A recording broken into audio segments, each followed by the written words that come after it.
මේ රහස් ක්‍රම ටික මට කියලා දුන්නේ මගේ අවුරුදු 116ක් වයස 100ක්. 1. මේසේ යටින් බෝතල් මූඩියක් කලව ගන්න. පොඩි අයිටම්ස් දාන්න මේක මරු. ආයේ කවදාවත් නැති වෙන්නේ නැහැ. 2. ලී ලෑල් එකට ප්ලාස්ටික් බොක්ස් එකක් හයි කරලා බ්‍රේකර් එක ඇතුළට දාන්න. ප්ලග් කරාම වතුර යන්නේ නැහැ. පට්ටම ප්‍රායෝගිකයි.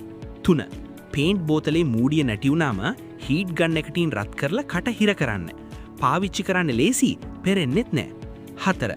කොටන් බඩ් එකකේ තුඩ කපලා රත් කරලා නොසල් එකට සෙට් කරන්න. එතකොට ඔයිල් ටික ස්මූත් එකේ එළියට එනවා. 5. ඔයිල් බෝතලේ කට ප්ලාස්ටික් රැප් එකකින් කවර් කරලා පොඩි හිලක් හදන්න. එතකොට තෙල් හැමතැනම හැලෙන්නේ නැහැ. 6. රෝදෙට ස්පැනර් එකක් දාලා ඉබී යතුරකින් ලොක් කරන්න. එදා ඉනම් මගේ බයික් එක කවුරුත් උස්සලා නැහැ. 7. ඇන තද කරද්දි වැටෙනවා නම් රෙන්ච් එකට ටේප් කෑල්ලක් අලවලා තද කරන්න. ආයේ කවදාවත් ඇනේ වැටෙන්නේ නැහැ. 8. ග්‍රයින්ඩර් තලේ ගලවන්න අමාරු නම් නට් එකට ඇලන් කී එකක් තියලා කරකවන්න. ලේසියෙන්ම ගලව ගන්න පුරුවන්. මේ දේවල් ඔයා කලින් දැනගෙන හිටියද?